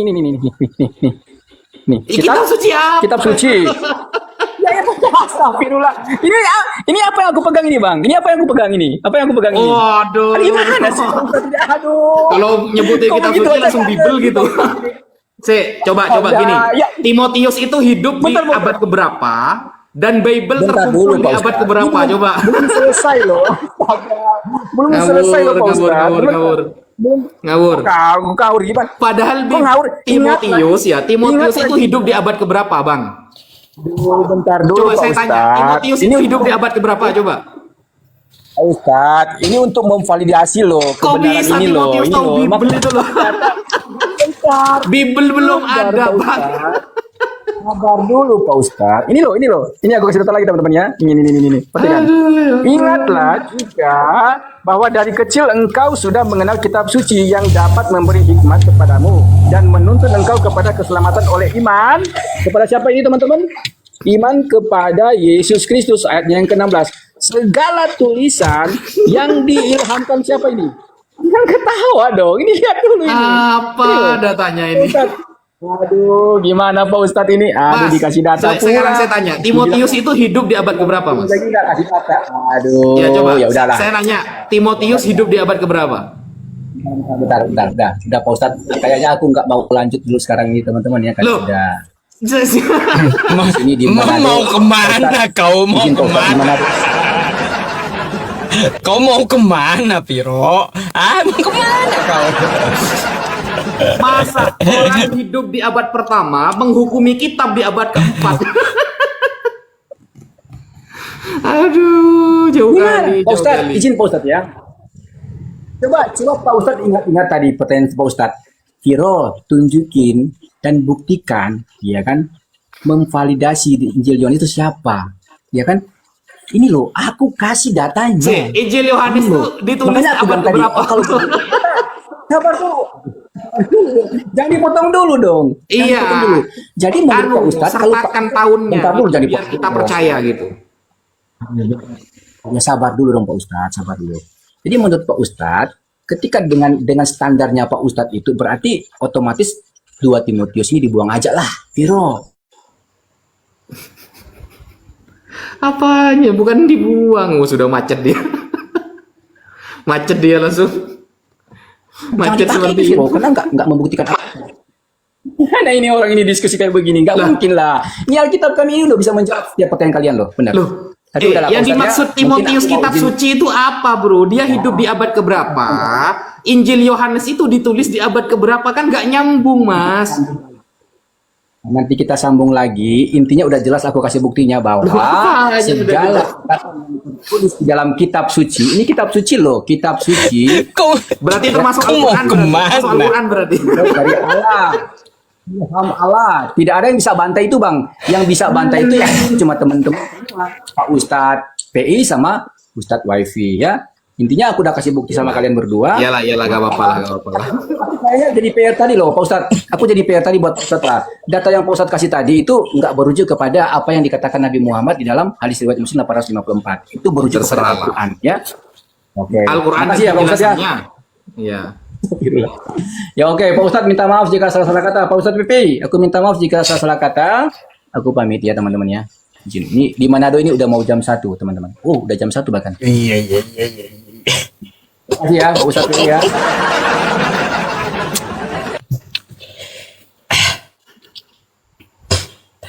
Mau dinaikin lagi, Tat?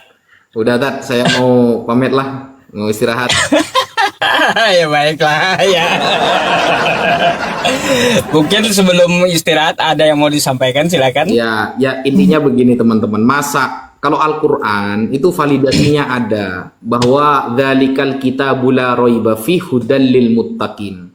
Al-Quran ini tidak ada keraguan di dalamnya, menjadi petunjuk bagi orang yang bertakwa. Validasi langsung dari Allah.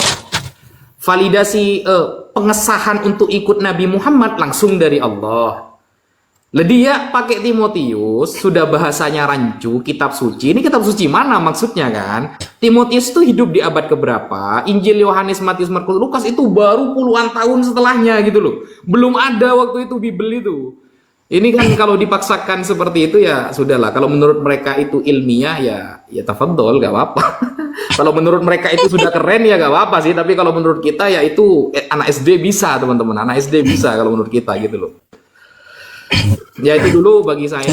Mohon maaf kalau ada salah-salah kata, dan terus belajar teman-teman, disupport ya seluruh teman-teman apologet yang berdiskusi dan membela agama, itu disupport teman-teman, di tap-tap layarnya, di-share, dikabarkan kepada saudaranya, karena begini, kewajiban kita di dalam Al-Quran itu begini, ku anfusakum wa ahlikum naro, jagalah diri kalian dan keluarga kalian dari api neraka. Sehingga kewajiban kita minimal menjaga diri kita dan keluarga kita dari api neraka. Sekarang bagi teman-teman yang tidak bisa untuk mondok di Ustadz Wafi ngelak. Ngelak tat. Iya, ngelak dia ya teman-teman. Habis kayak ya ini nih. Baterainya habis kah? Dah, keputus kan. Ya nggak apa-apa ya teman-teman semuanya. Aduh, saya pun juga batuk-batuk udah. Jadi teman-teman semuanya, kita akan kembali lagi besok hari ya, sahabat-sahabatku semua, saudara muslimku. Mohon maaf tadi Ustadz Wafi itu tidak bisa menyampaikan secara full gitu ya, karena beliau ngelak gitu. Jadi kita istirahat dulu pada malam hari ini ya.